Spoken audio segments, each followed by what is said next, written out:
오늘 말씀 골로새서 3장 18절에서 21절 말씀을 가집니다.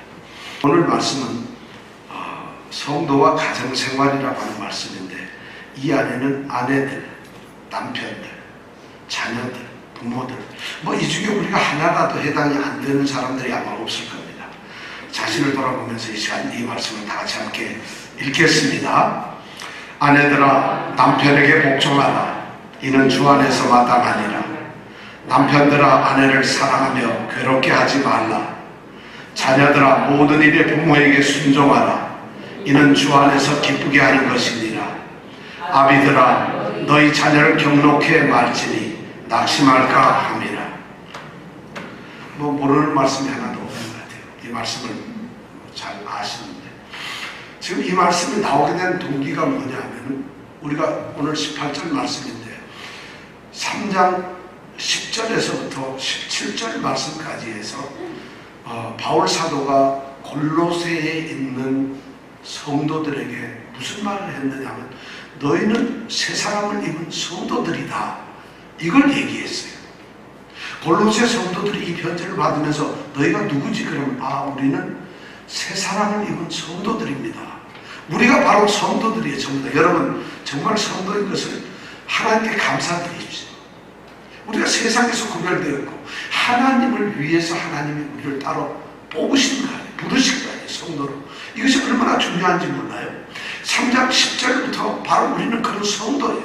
그래서 우리는 한 몸이 되었어요. 전부 다 하나가 되었다는 것입니다. 우리는 완전히 새로운 사람이 되었어요. 그래서 바울 사도는 새롭게 된 사람들은 새로운 성품과 기질을 가져야 된다. 새로운 사람 기질을 가져야 돼요. 어제까지 노름으로 보냈던 사람은 노름적인 기질이 있을 거 아니겠어요. 그런데 우리가 새 사람이 되었으니까 새 사람의 성품과 기질을 가져야 된다. 그것이 바로 뭐예요? 긍휼과 자비, 겸손과 온유, 오래 참음. 이것을 옷 입었다고 우리 말하고 있어요. 그것을 옷 입고 우리는 어떻게 하느냐? 우리 말고 다른 사람들에 대해서, 또 우리 자신에 대해서 서로가 용납하고 용서하는 삶을 배워요. 그리고 그보다 더 뛰어난 것이 뭐냐면, 그 모든 것 위에 사랑을 덮어버립니다. 사랑의 띠로 매게 됩니다. 모든 것을 사랑으로 하는 이러한 삶을 살도록 우리는 요구를 받았어요. 골로새에 있는 성도들처럼 동일하게 지금 이 자리에 계신 우리 성도들은 바로 그러한 명령을 지금 받았다는 얘기예요. 우리가 그런 사람들이에요. 전 여러분들이 이 시간 얼마나 좋은 모습이 되었는지 모르는데 이 시간 발짝 웃어야 되죠. 이렇게 좋은 사람이 됐는데 인상을 쓰고 마치 3일 밤을 내세운 노름쟁이처럼 얼굴을 하면 안 된다는 것이죠. 우리는 새 사람들이에요. 자, 그렇게 됐는데 그것만 끝난 게 아니에요. 그렇게 새 사람이 되고 새로운 성품을 가졌다면은 우리의 삶은 어떻게 살아야 하나? 우리의 삶이 그리스도께서 주시는 하나님과의 평화로운 삶을 누리면서 살아라. 그리고 하나님, 그리스도의 말씀이 우리를 완전하게 채워서 말씀에 그런 삶을 살아라. 그리고 그 말씀과 하나님의 평강을 가지고 살아가는 사람들이 어디에서 무슨 일을 하든지, 말을 하든 행동을 하든 무슨 일을 하든지 예수의 이름을 위해서 해라. 이것이 바로 새 사람들의 모습이다. 17절까지의 말씀이었어요. 제가 정리를 이렇게 하는 이유는 바로 우리가 그런 사람들이에요. 그렇다면은 그런 성도로 구별된 성도들이 가정에서는 어떻게 살아야 할까? 이것이 중요해요. 일반적인 성도의 모습은 그렇지만, 그럼 그 성도가 가정에 들어간다면 성도로서 남편이 되고 아내가 되고, 성도로서 책임 있는 자녀들이 되고, 성도로서 부모가 될 텐데, 그들은 과연 그러면 어떤 부모가 되어야 하고 어떤 자녀가 되어야 할까? 어떤 남편이 되고 어떤 아내가 되어야 할까? 여기에 대해서 말씀을 하고 있다는 거예요. 바로 성도로서 새 사람을 입은 사람들이 성경적으로 가정생활을 한다면 어떻게 해야 하느냐 하는 말씀을 바울 사도는 안 할 수가 없어요. 왜냐하면 그들은 지금 그리스도 안에서, 교회 안에서는 새 사람이 틀림없지만, 성도이지만 가정에 들어가면은 가정 구성은 가족으로서 살아가기 때문이죠. 그 첫 번째 말씀이 오늘 18절에 있는 말씀입니다. 먼저 아내들에게 이야기를 합니다. 성도가 된 성도로서의 아내들은 가정에서 남편에게 어떻게 해야 할까? 18절 다 같이 한번 읽어볼까요? 시작. 아내들아 남편에게 복종하라. 이는 주 안에서 마땅하니라. 여러분, 당시의 유대인들에게는 말이죠. 지금 이거 골로새는 로마의 지배를 받고 있는 피지배 지역이에요. 유대인도 살고 있고 로마인도 살고 있고 헬라인도 살고 있고 그 외 많은 사람들이 골로새에 살고 있어요. 그런 사람들 중에 일부가 전부 교회 안에 소속이 되어 있어요. 그런데 그 당시의 사회는 어땠느냐면 유대인들 뿐만 아니라 좀 로마인들에게조차도 또 그 당시 최고의 문화와 문명과 지성을 자랑하는 헬라 문화권에 있는 사람들에게조차도 여자나 아내는 무시를 당하고 있어요. 가정에서 천대를 받고 있어요. 가정에서 대우를 못 받고 있어요. 남편에게 그렇게 대우를 받지 못하고 있다는 거예요. 여자가, 아내가. 그런데 그런 아내를 보고 성도가 된 이 아내가 지금 모르는 얘기를 하고 있어요. 바울이 아내들아 남편에게 복종하라. 예수를 믿고 좀 우리가 새로운 성도가 됐으면 집에 가서 남편에게 싸대기를 한 개 좀 가리키고 뭔가 덤벼야 될 텐데 남편에게 복종하라 이런 말을 하고 있어요. 더 놀라운 건 말이죠. 바울 사도가 갈라디아서 3장 28절에 보면 너희는 유대인이나 헬라인이나 종이나 자주자나 남자나 여자나 그리스도 안에서 하나다. 그렇게 선언을 했어요. 우리가 지난번 읽은 대로 이 골로새 3장 11절에 보면 거기는 헬라인이나 유대인이나 할레당이나 유할레당이나 스구디아이나 야인이나 종이나 자유이나 분별이 없다고 얘기했어요. 그렇게 우리가 믿는 말씀이 그거였는데 현실과 말씀이 다른 그런 곳에 가가지고 내려지는 말씀이 뭐냐면 아내들아 남편에게 복종하라. 이거 얼마나 충격적인 말인지 몰라요. 너무 충격적이에요. 그거는 그 당시뿐만 아니라 이 말씀을 듣고 있는 지금 우리도 충격을 먹어요. 생각해 보세요. 요즘 세상이 어떤 세상인데 남녀평등은 그래도 한물 간 말이에요.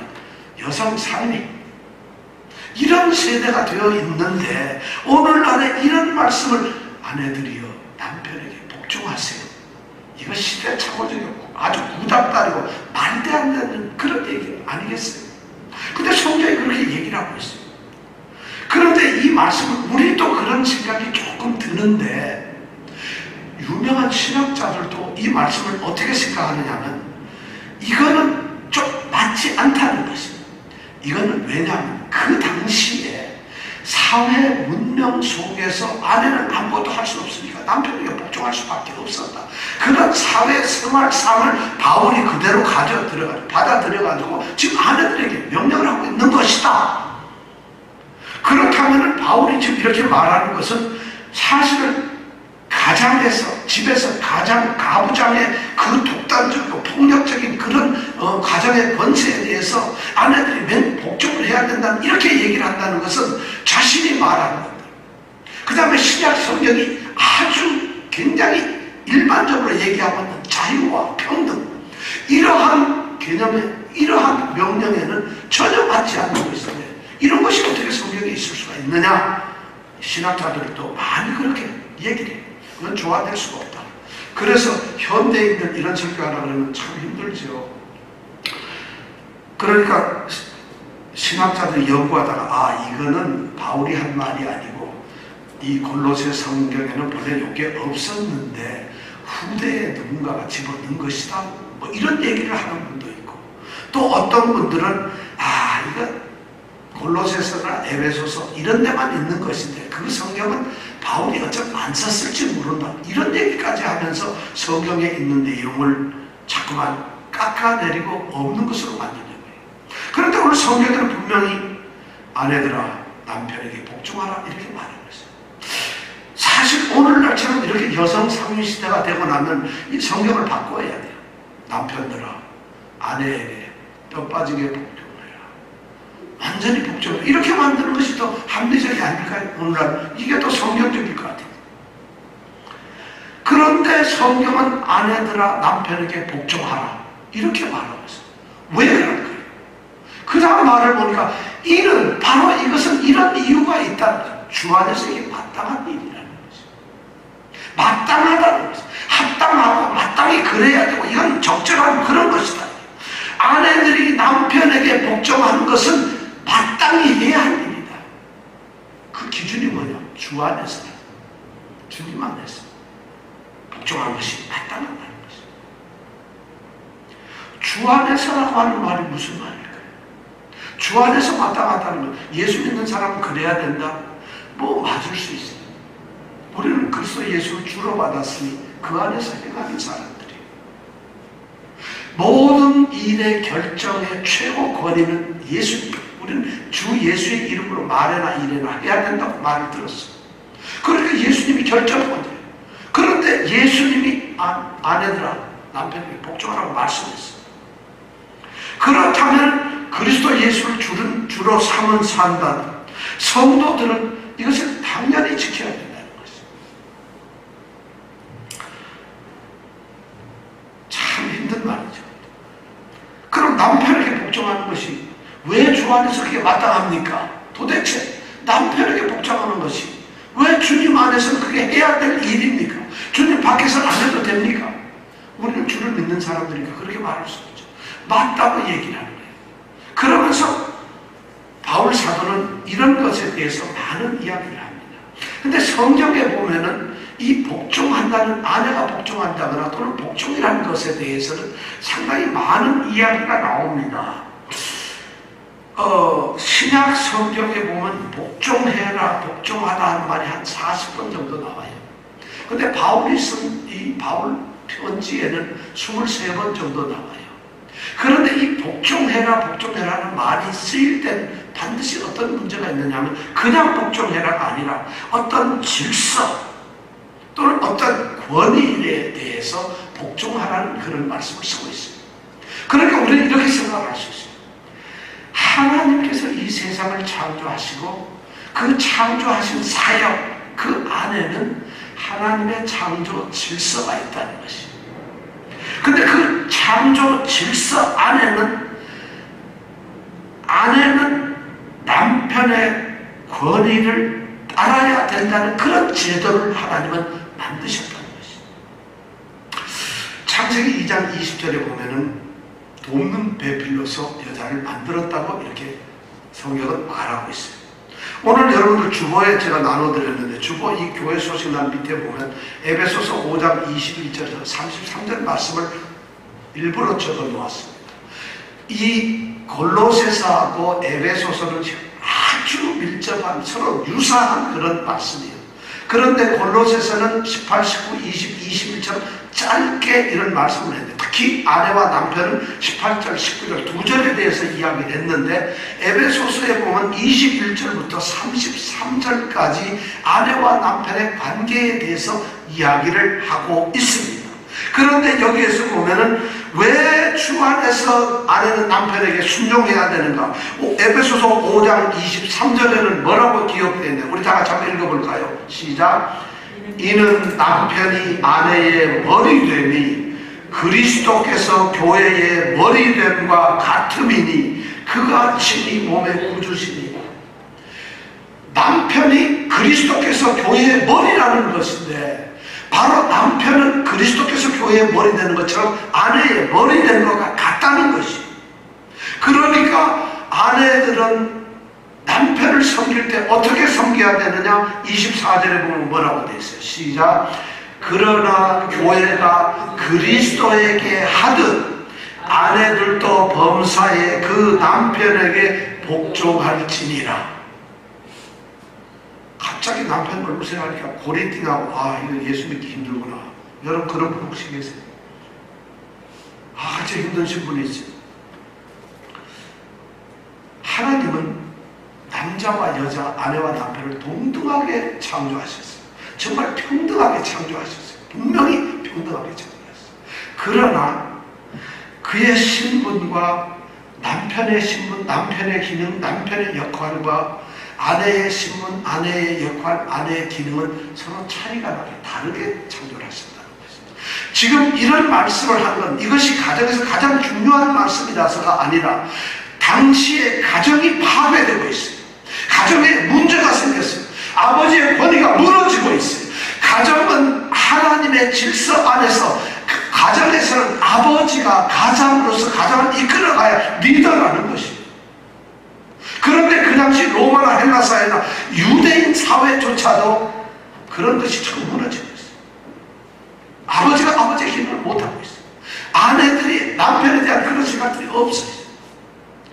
마치 오늘날보다 더하죠. 오늘날 우리 한국은 여러분 호적제도, 호주제도가 없어졌잖아요. 그죠? 지금 호적 등본이라는 게 없지, 그죠? 전현민 집사님 없죠? 지금 가족 등록부라고 하는 걸 띱니다. 어디 가서 촌스럽게 호적 등본 이랬다가는 어디서 달나라서 오셨어 이런 말 듣습니다. 호적이라는 말이 없어집니다. 모든 것이 남자와 여자 호주가 없는 거예요. 그러니까 딸을 낳으면 누구 이름을 성을 받죠? 아버지 이름을 받죠. 요즘 그게 없어졌어요. 엄마의 이름도 따고 아버지 이름도 자기 마음대로.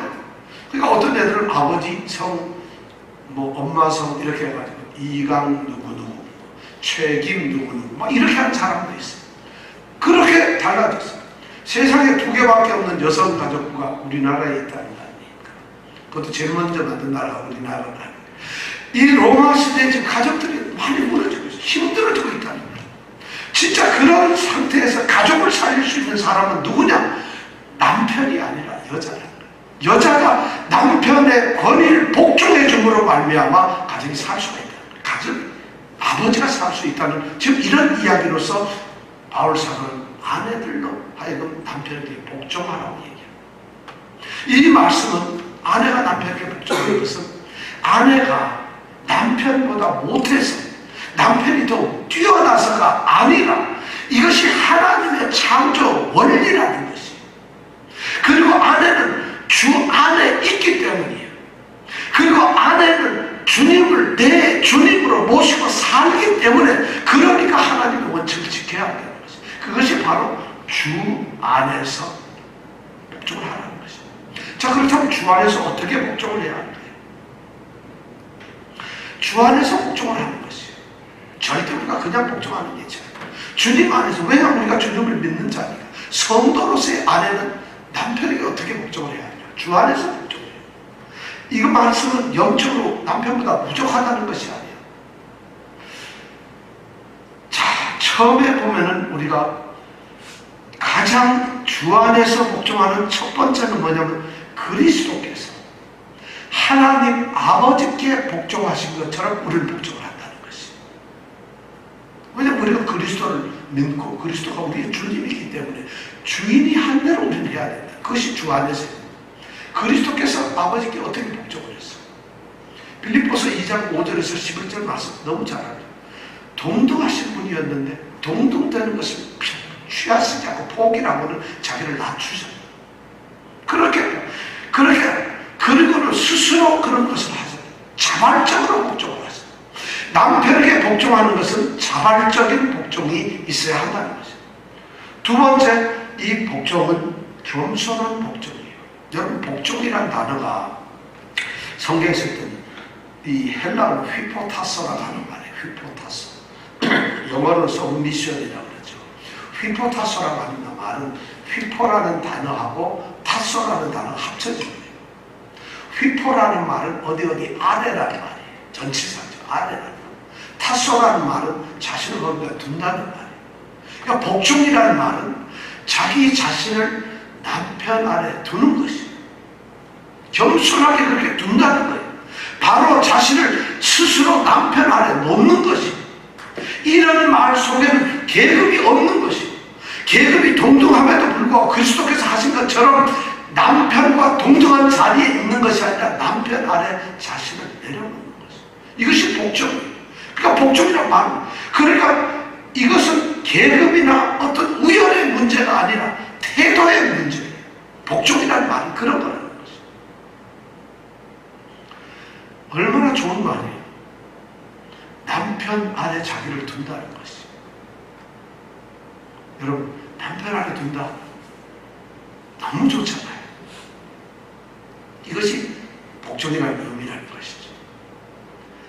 근데 이 복종이라는 것도 남편 아래 두는 것도 그냥 두는 것이 아니에요. 오늘 말씀을 가만히 보면 이게 19절 남편에게 주어진 남편을 향한 명령과 조화가 되고 균형이 되는 상태에서 아내는 남편에게 복종하는 것이에요. 그럼 19절이 뭐라고 되어 있어요? 한번 읽어볼까요? 시작. 남편들아 아내를 사랑하며 괴롭게 하지 말라. 바로 이런 것이에요. 결코 노예처럼 맹목적으로 그렇게 복종하는 것이 아니라는 것이에요. 나의 의지나 나의 삶이나 나의 모든 것을 완전히 포기하면서까지 그렇게 복종하는 것이 아니라는 것이에요. 이것을 스스로 자발적으로 기쁨으로 자원해서 조심스럽게 자유한 자기의 뜻을 가지고 그리고 책임 있게 남편 안에 내 자신을 내려놓는 것이에요. 이것이 복종이라는 것이에요. 이 말씀 복종 속에는 아내는 독재자에게 복종하듯이 남편에게 복종하라는 말이 아닙니다. 당시에 아내는 폭군처럼 행동해서 맞고 엄청나게 핍박을 당하는 그런 사회에 있었는데 그런 상태에서 남편에게 복종하라는 말이 이게 아니라는 것이죠. 아내는 말이죠. 남편의 종이 되어라. 이런 말이 아니에요. 복종하라. 우리가 복종이라는 말의 의미를 알아요.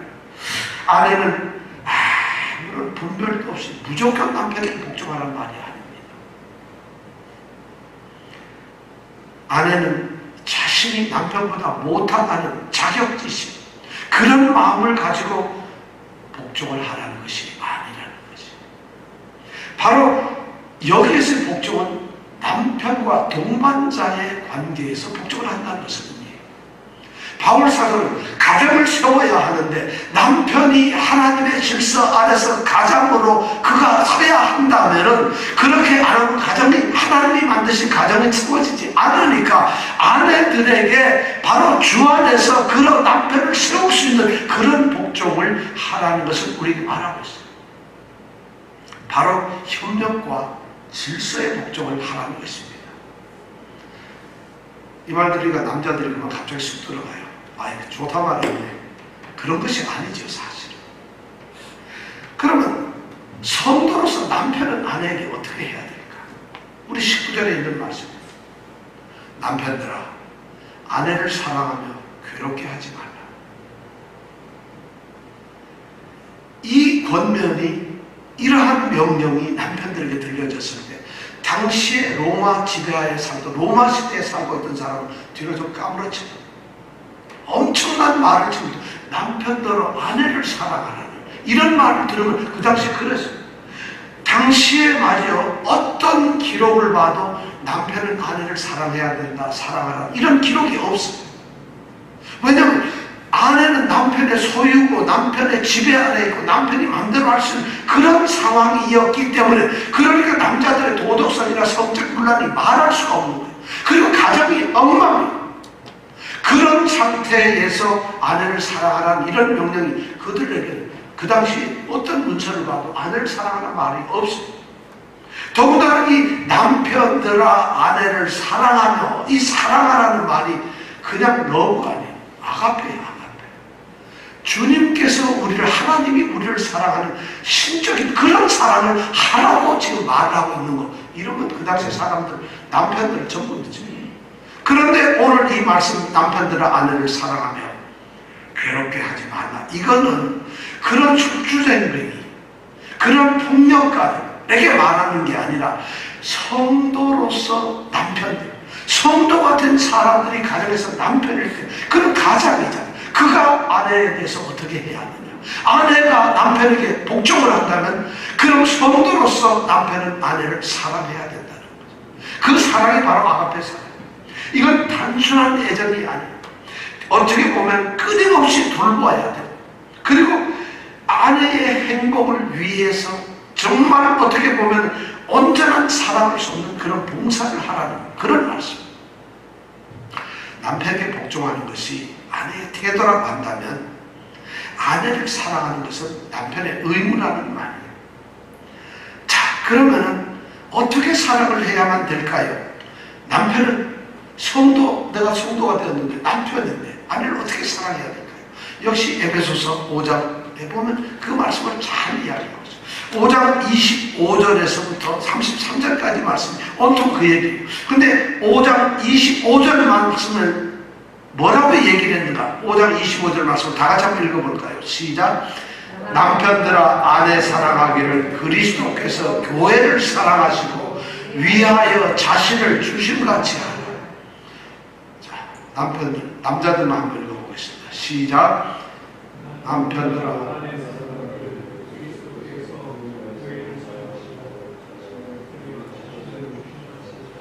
아내를 사랑하는 게 남편들아 그리스도께서 교회를 사랑하세요.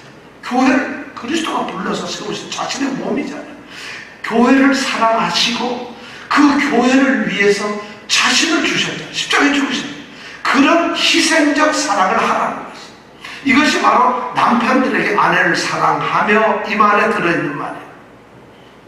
자, 이런 희생적 사랑이 필요해요. 그 다음에 그는 또 어떤 사랑이냐? 5장 29절에 보면 또 돼 있어요. 자, 남자들만 한번 읽어볼까요? 5장 29절 시작.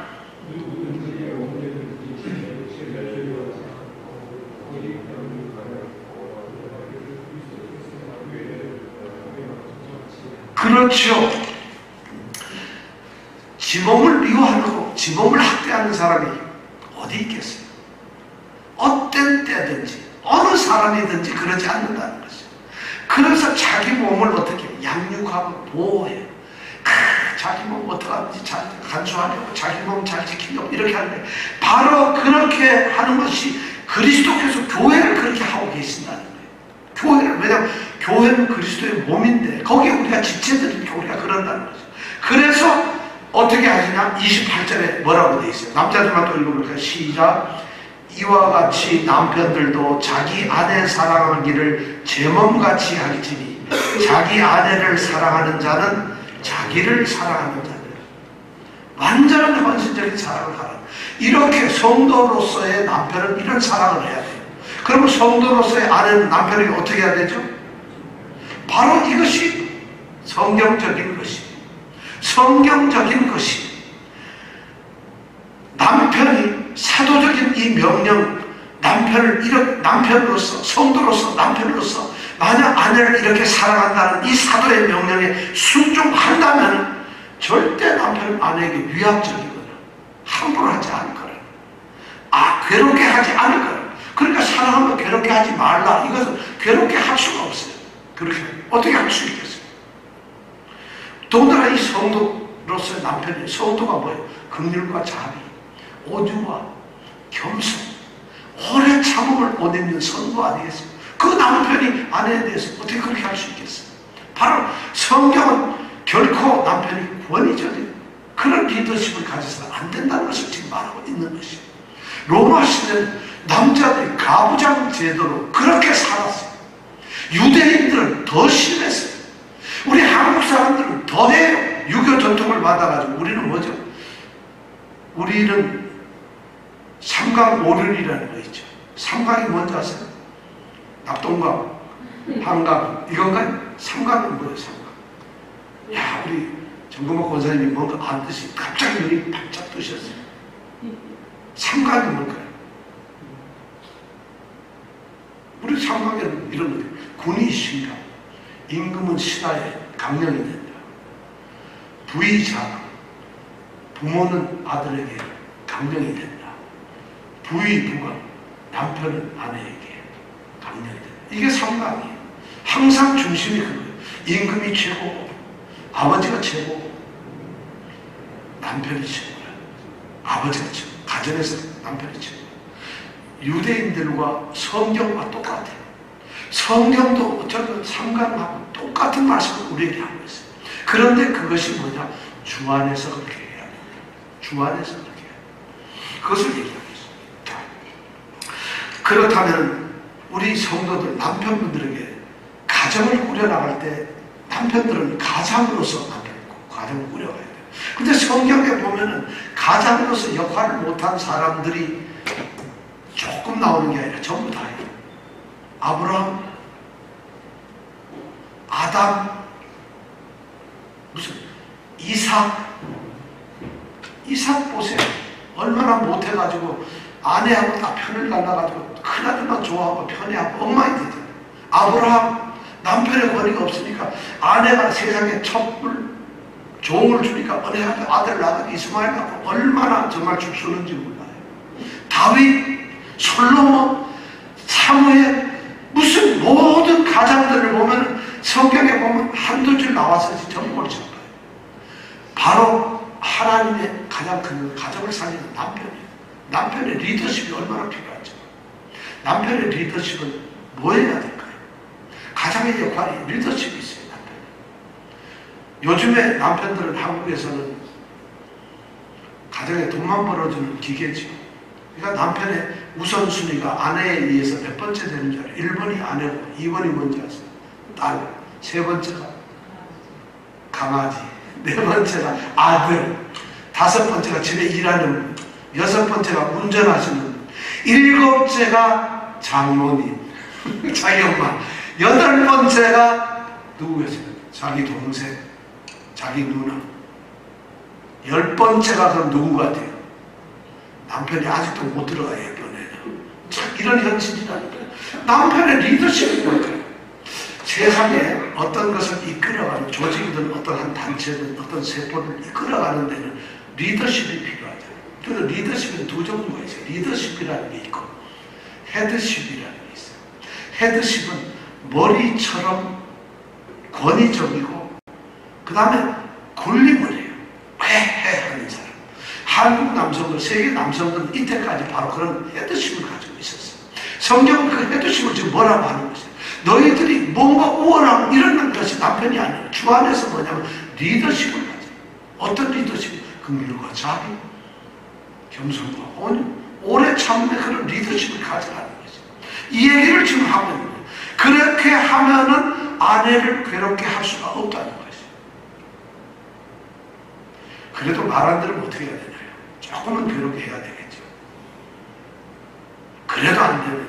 근데 하여튼 오늘 성경 말씀은 바로 그 얘기를 합니다. 가정을 세우는 방법은 아버지의 권위가 써야 되는데 그러면 아내는 아버지에게 순종을 해야 되고 남편은 사랑으로서 모든 것을 괴롭게 하지 말아야 된다. 이것이 바울이 원하는 가정생활의 첫 번째. 예수를 믿는 성도로서. 두 번째가 뭐냐면 성도로서의 부모와 자녀의 문제를 우리에게 얘기하고 있어요. 자, 20절 우선 자녀들에게 먼저 얘기를 하고 있습니다. 20절 뭐라고 되어 있나? 같이 한번 읽어볼까요? 시작. 자녀들아 모든 일에 부모에게 순종하라. 이는 주 안에서 기쁘게 하는 것이니라. 이 말을 딱 들었을 때 예수를 믿고 그리스도를 주님으로 맞이한 이 성도로서의 아들, 딸이 어떤 생각을 했을까요? 부모에게 모든 일에 순종하라. 까무라칠 거예요. 왜냐하면 그 당시에 자녀는 말이죠. 부모에게 사람 취급을 못 받았어요. 집에서 부모들 하는 일에 대해서 전부 다 해야 돼요. 뭐든지. 할 게 하나도 없는 게 없어요. 어쩌면은 예를 들어서 침대 보고 가는 거 이런 것부터 아버지가 어디 나갔다 오면 절대 잠 안 되고 문 앞에서 항상 기다리고 있어야 되는 거, 아버지 나갈 때 신발 놔두고 신발 끈 메어주는 거, 이것이 전부 아들과 딸들이 하는 일이었다는 그 당시. 그리고 사람 취급을 안 했어요, 아버지가. 이게 왜냐면 그 당시에 유대인들이고 로마인들이 그런 식으로 자녀를 생각했어요. 그러니까 아들들이 아버지 하면은 이렇게 되는 거예요. 갑자기 입맛이 쑥달을 하고 이러는 거예요. 여기서 자녀들아 모든 일에 부모에게 순종하라 이렇게 말하는 거예요. 그러니까 그 아들들이나 자녀들이 어떤 생각이 있었겠어요. 더군다나 이 순종하라는 말하고 여러분 아까 18절에 나오는 아내들이 남편에게 복종하는 복종과 순종이 어느 게 더 빡셀 것 같아요. 순종과 복종이 어느 게 더 셀 것 같아요. 자, 이거는 한번 우리가 다수결로 생각해봅시다. 자, 남편에게 복종이 더 힘든 단어일까요? 순종이 더 힘든가요? 자, 복종이란 말은 영어로 submission이라고 해요. 순종이란 말은 obedience라고 해요. 자, 어느 것이 여러분 더 할까요? 복종, 순종. 어느 게 더 강하게 했어요?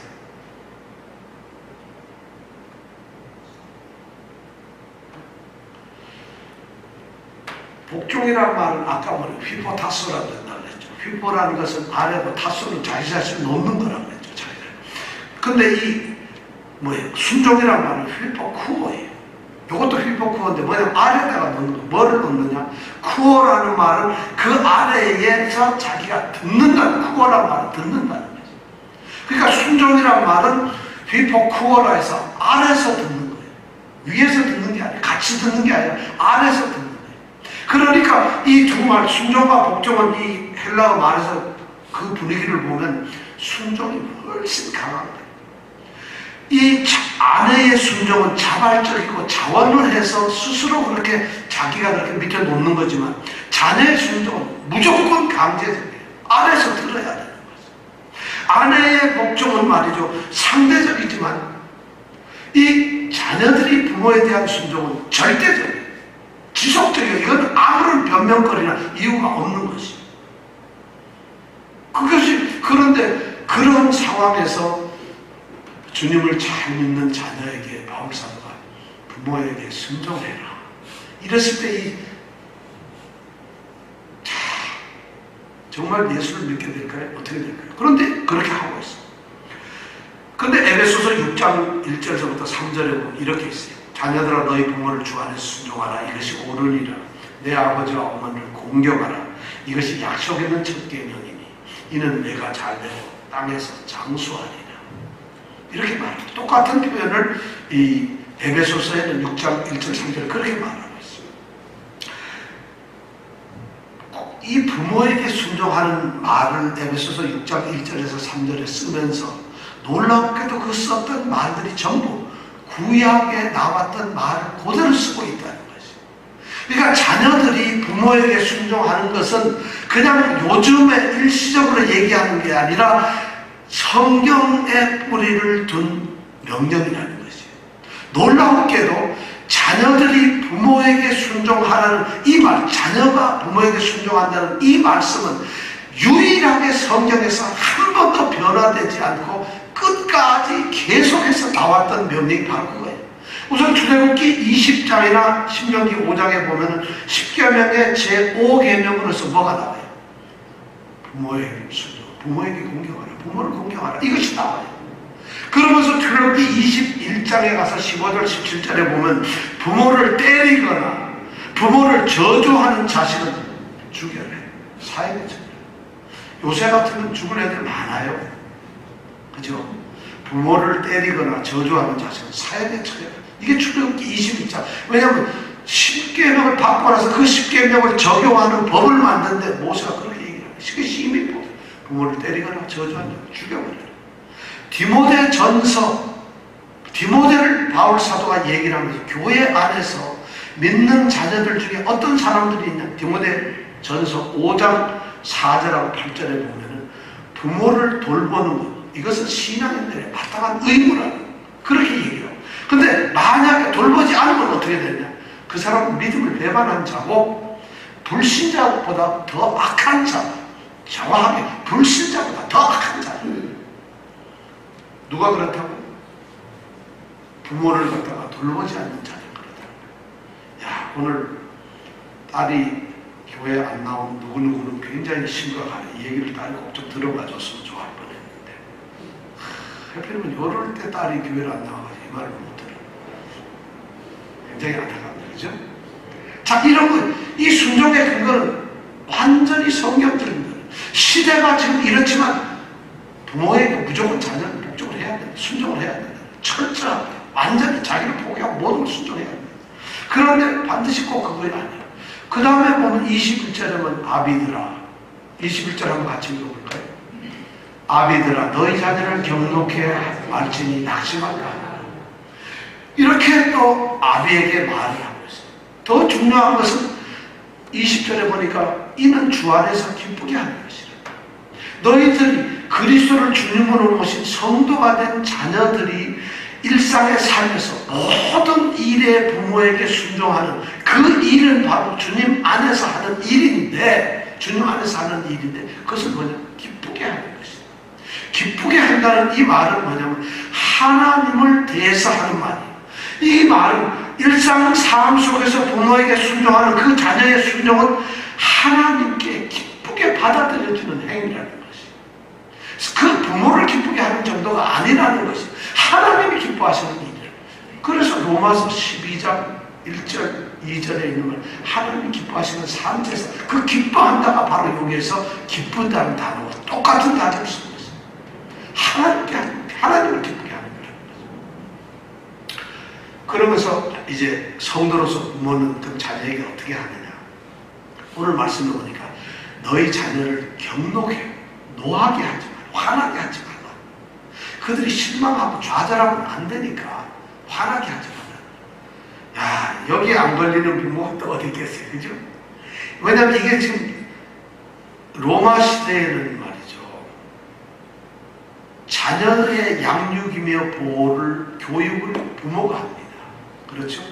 그러니까 오늘 이 말씀은 자녀들이 부모에게 순종하는, 만약 그 말씀을 우리가 들었다고 한다면 부모들은 마땅히 자녀들이 낙심하지 않도록, 정말 실망하지 않도록 화를 나게 하거나 자극해서는 안 된다는 것이에요.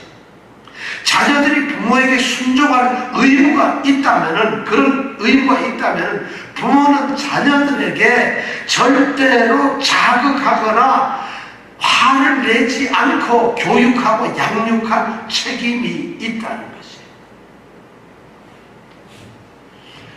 그 당시 자녀를 마음대로 때릴 수 있어요. 체벌할 수 있어요.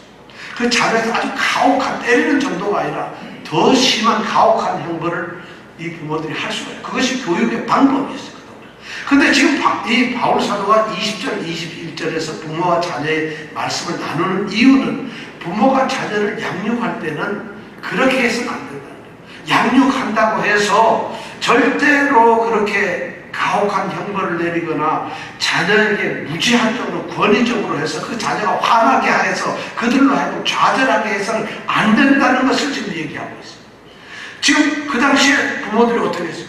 혈기를 가지고 울분해서 어떤 강박관, 폭력, 감정적으로 잔소리, 달달달달 보고 비웃음, 자식들 무시, 그렇게 자극해가지고 자녀들을 교육한다. 안 그러는 사람 별로 없지. 아니, 자식 아무리 커도 자식은 자식인데 조금 그렇게 해야 되죠. 근데 그렇게 하는 것이 아니라, 왜냐하면 그렇게 하면 어떻게 돼요? 자녀들이 화가 나고 싫어지는 거예요. 그러면 그 교육을 제대로 받겠느냐, 다 실망하고 낙심하게 된다는 거죠. 그래서 에베소서에 보면은 에베소 6장 4절에 보면 어떻게 교육할까를 분명하게 얘기를 해요. 이렇게 얘기했어요. 또 아비들아, 너희 자녀를 노엽게 하지 말고 오직 주의 교양과 훈계로 양육하라. 주의 교양이란 말은 교육하고 양육을 말하는 거예요. 그 다음에 뭐예요? 훈계, 교육하고 잘 양육하고 훈계하는 것을 주의 이름으로 하는 거죠. 이렇게 우리에게 얘기를 하고 있어요. 그것이 바로 뭐예요? 사랑과 온유함, 그 다음에 자녀에 대한 무한한 신뢰, 자녀를 인격체로서 최대한 존중함, 그리고 자녀들에 대한 그 능력, 이런 걸 가서 절대 갈구지 마세요. 절대 자녀를 화나거나 자극시키지 마세요. 그래서 그들이 부모의 그 자극적인 교육 방법 때문에, 그것 때문에 자녀들이 실망하거나 양육이 안 되면 안 된다는 거죠. 그래도 말 안 듣는 거 어떻게 해야 돼요? 내가 뭐가 잘못됐는가를 한번 돌아보시기 바랍니다. 이것이 바울 사도가 오늘 얘기하는 부모와 자녀 간의 가정의 생활에서의 중요한 두 가지, 가정을 세우는 가장의 역할과 자식을 교육하는 방법에 대한 것을 우리에게 지금 얘기를 하고, 이거는 가정에 대한 전부를 얘기하는 게 아니에요. 그 당시에 가장 심각한 문제들이 그런 게 있었기 때문에 성경적으로 주 안에서 어떻게 해야 돼요? 그 외에도 우리는 친절해야 되고, 사랑해야 되고, 아껴야 돼요. 그들을 늘 생각해야 되고, 기도해야 되고, 그들을 위해서 염려해야 되고, 그들이 잘 될 수 있도록 서포트를 해야 되고, 뭐 부모를 어떻게, 너무 많아요. 그걸 다 쓰려면 성경 한 번 다 써도 안 돼요. 근데 바울은 이 당시에 가장 심각했던 가정이 무너져가고 있는 그 문제에서 자녀의 교육은 어떻게 할 것이냐, 가정은 어떻게 가장을 살려야 할 것이냐, 권위를 살려야 할 것이냐, 거기에 대해서 이렇게 네 가지로 얘기를 하고 있어요. 자, 말씀을 맺습니다. 성도들은 성도이지만 이렇게 어디에서든 인간관계를 가지게 됩니다. 우리는 다음 주에서 종과 상전의 문제, 사회 직장의 문제에 대해서 또 생각할 겁니다. 가정에서도 이런 문제가 있다는 거예요. 그래서 인간관계 속에서 성경은 늘 여러 가지 명령을 내려 이렇게 해라, 이렇게 해라, 이렇게 해라 말하고 있어요.